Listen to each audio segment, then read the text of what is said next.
When you're fishing a jig or a worm, what is probably the most key thing to keep in mind at all times?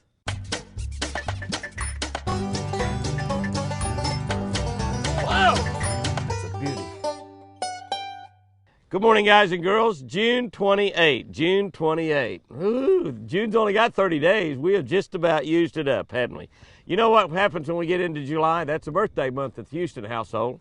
My birthday is the 28th. Chris's is the 27th, the day before. That's why she's younger than me. Jamie's is the 25th, so we have a big birthday party at the end of the month, and I happen to think of that because being July 28th, this is June 28th. A lot of you are having birthdays today. Can I be the first to wish you a happy birthday? That's right, the first to wish you a happy birthday. I know some of you having a birthday today. All right, we're looking at 2 Peter 2, 3, 8. 2 Peter 3, 8. 2 Peter 3, 8. By the way, if you are not subscribed to the Catch of the Day channel, go in there and hit that subscribe button right now. If you are subscribed and you know some friends that could use God, you know some friends that need to know a little bit more about fishing, you have some friends that need to have a better attitude about life, that need to become better people, talk them into subscribing to the Catch of the Day channel. Talk them into getting in here and subscribing to it, and tell them to check it out, listen to these devotionals for a month, and see if their life doesn't change, because God will change your life, and He'll always change it for the better. Never for the worse. Always, 100% of the time, for the better. 2 Peter 3, 8. I love this one. I love this one to death. To the Lord, one day is as 1,000 years, and 1,000 years is as one day. That says time really doesn't mean anything to God. My buddy Hank Parker once told me that what happens today won't matter 1,000 years from now. There was some big consternation going on. I don't know what it was in professional bass fishing. Hank was fishing tournaments at that time, and obviously I was. And we were talking about all the calamities or the problems or whatever was happening. He looked at me and smiled. And he said, "You know, Jimmy, 1,000 years from now, it won't make any difference." And that has stuck in my mind ever since, because it's absolutely true. He's right. And I guess if we all took on every single day with that attitude, we'd be a lot better off. Whatever happens today that just burns you up, that just causes your blood pressure to rise, just think about 1,000 years from now, you won't even know what happened today. You won't even care what happened today. God probably doesn't wear a watch. He probably doesn't even own a calendar. The Bible says that He never sleeps. You hear that? The Bible says that God never sleeps. So an alarm clock wouldn't be much use to Him. Our whole lives here on earth are just a sigh. The Bible calls it a breath, a whisper, and it's gone.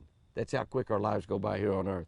This lifetime is just a speck, a tiny little speck in the grand scheme of time.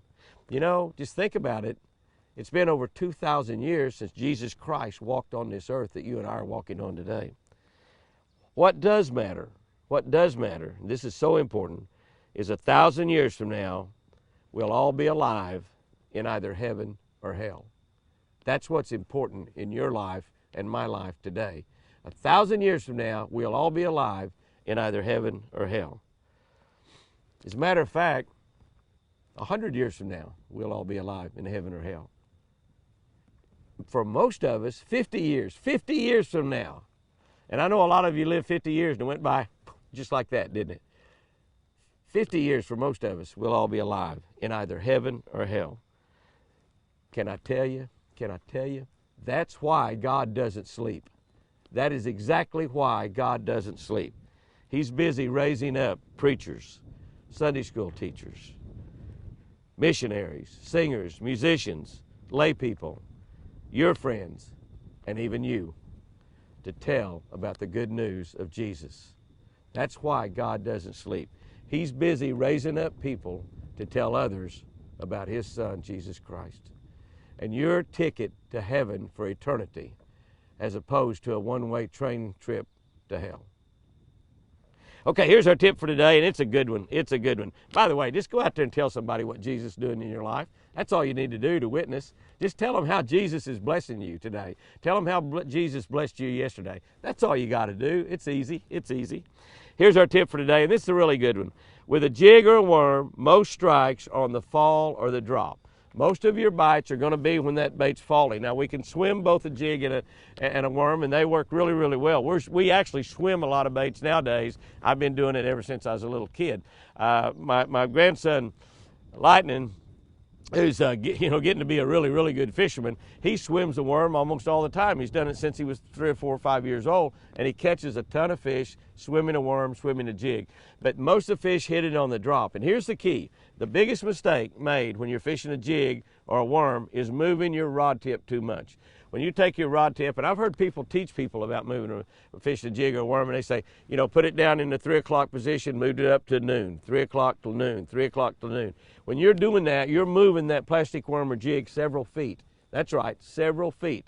And a bass laying there, and he goes, what was that? As that bait flies over his head.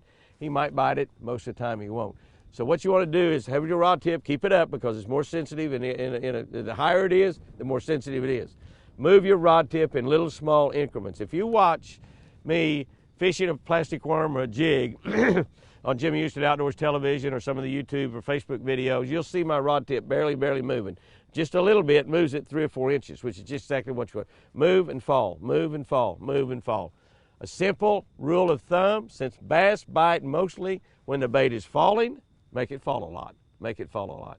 Guys and girls, go out there and have you a great one today. You could see that that's exactly what Jimmy's getting ready to do. Have you a great one, and remember, I sure do love you.